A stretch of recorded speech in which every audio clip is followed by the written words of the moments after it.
NRC national register of citizen में Indian citizens के नाम होते हैं। पहली बार एनआरसी 1951 में जनगणना के बाद बनाया गया था। एनआरसी को अपडेट करने का मतलब इसमें करंट इंडियन सिटीजन के नाम को अपडेट करना है और ये केवल सिटीजनशिप एक्ट 1955 और सिटीजनशिप रूल 2003 के प्रोविज़न पर करा जाएगा।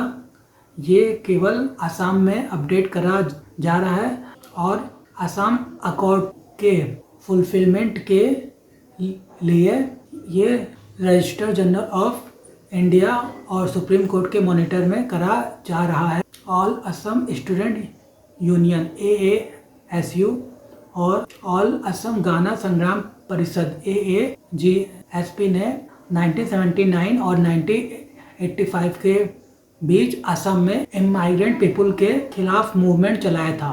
15 अगस्त 1985 को AASU और AAGSP ने सेंट्रल और स्टेट गवर्नमेंट के साथ मिलकर एक अकॉर्ड साइन करा था जिसे असम अकॉर्ड बोलते हैं। असम अकॉर्ड में 1951 के टाइम पर जो लोगों का नाम था वो लोगों को इनलिस्ट करा गया है।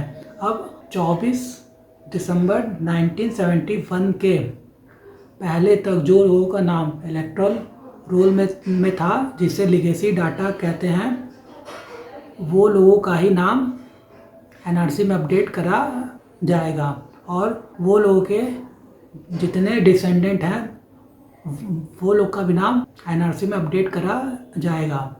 जो लोगों का नाम लीगेसी डाटा में नहीं है वो लोग को ऐसा डॉक्यूमेंट प्रोवाइड करना पड़ेगा जिससे ये प्रूफ हो कि ये 24 अगस्त 1971 के पहले असम या इंडिया के किसी भी पार्ट में प्रेजेंट हो। एनआरसी में अपना नाम अपडेट करने के लिए 2 रिक्वायरमेंट है। पहला 24 दिसंबर 1971 के पहले नाम हो और दूसरा जिन लोगों का नाम 24 दिसंबर 1971 के पहले है वो लोग से कोई लिंकेज हो।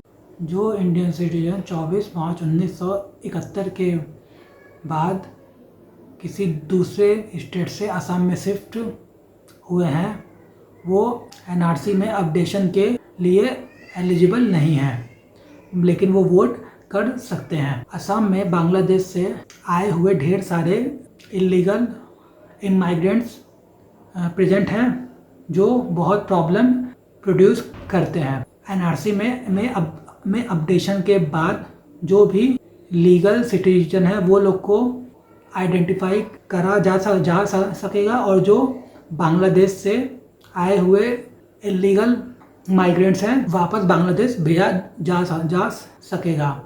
एनआरसी से रिलेटेड मेन प्रॉब्लम ये है कि 1951 के टाइम पे जो एनआरसी बनाई गई थी वो कंप्लीट नहीं है और 1947 में पार्टीशन के टाइम पे भी बहुत से मुस्लिम्स को फोर्सफुली ईस्ट पाकिस्तान भेज दिया गया था। तो जो इंडियन पीएम और पाकिस्तानी पीएम के बीच जो पैक्ट साइन करा गया था उसमें ये बोला गया था कि 24 दिसंबर 1950 के पहले जो भी रिफ्यूजीज वापस आना चाहते हैं वो वापस आ सकते हैं लेकिन बहुत से मुस्लिम 24 दिसंबर 1950 के बाद वापस आए थे जिससे एनआरसी में और 1951 के जनगणना में उनका नाम प्रेजेंट नहीं है और अब वो एनआरसी अपडेट में अपना नाम इनलिस्ट करने में प्रॉब्लम फेस कर रहे हैं और बहुत से लोगों का नाम आसमीज भाषा में रजिस्टर होने के कारण प्रेजेंट टाइम में जो उनका ओरिजिनल नाम है वो रजिस्टर्ड नाम से मैच नहीं कर रहा है, इसलिए वो लोग को भी एक्सेप्टेबल अनदर डॉक्यूमेंट की रिक्वायरमेंट पड़ रही है। और जो भी लोकल ट्राइब्स हैं असम में वो लोगों के भी पास 1971 के पहले का कोई भी आइडेंटिटी प्रूफ नहीं है, वो लोग भी एनआरसी में अपडेट करने में प्रॉब्लम फेस कर रहे हैं। असम में हिंदू और मुस्लिम के बीच काफ़ी सही पहले टेंशन है और एनआरसी अपडेट होने के बाद जब कुछ लोगों को वहाँ से निकाला जाएगा तो ये टेंशन बढ़ने की संभावना और ज़्यादा है। असम अकॉर्ड के अनुसार जो लोगों का नाम एनआरसी में नहीं होगा वो लोग को निकाला जाएगा। सिटीजनशिप अमेंडमेंट एक्ट 2019 के लागू होने के बाद जो हिंदू माइनॉरिटी बांग्लादेश से आए हैं वो नहीं निकाले जाएंगे।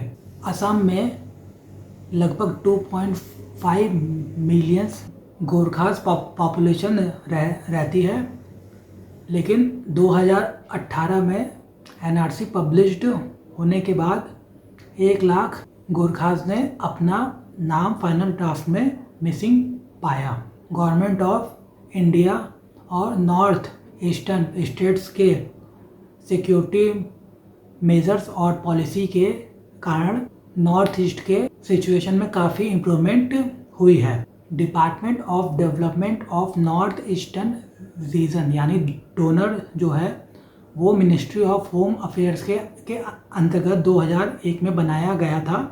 बाद में 2004 में डोनर को एक कंप्लीट मिनिस्ट्री बना दी गई। डोनर का मतलब है development of north eastern region. लेकिन अभी भी जो डोनर की रिस्पॉन्सिबिलिटी है वो मिनिस्ट्री ऑफ होम अफेयर्स के अंतर्गत ही आती है।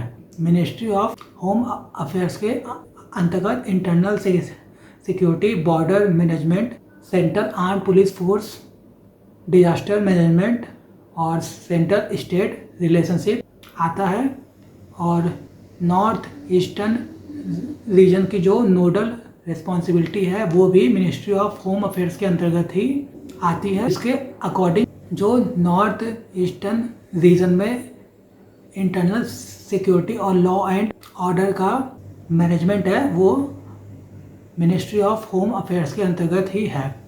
और मिनिस्ट्री ऑफ होम अफेयर्स ने ही नॉर्थ ईस्टर्न रीजन में 2 लॉ को अप्लाई करा है, जिसमें से पहला लॉ है UAPA unlawful activities prevention act 1967 और AFSPA arm force special power act 1958। ये दोनों लॉ को नॉर्थ ईस्ट के वो रीजन में अप्लाई करा गया है जो डिस्टर्ब एरिया के अंतर्गत आते हैं और जहाँ पर कॉन्फ्लिक्ट और वायलेंस बहुत ज़्यादा होते हैं। अप्रैल 2018 से मेघालय में कम्प्लीटली इन लॉ को हटा दिया गया है। डिस्टर्ब एरिया वो होते हैं जहाँ पर कम्युनल वायलेंस, कॉन्फ्लिक्ट बहुत अधिक होती रहती है, तो वहाँ पर UAPA और AFSPA को अप्लाई करा जाता है।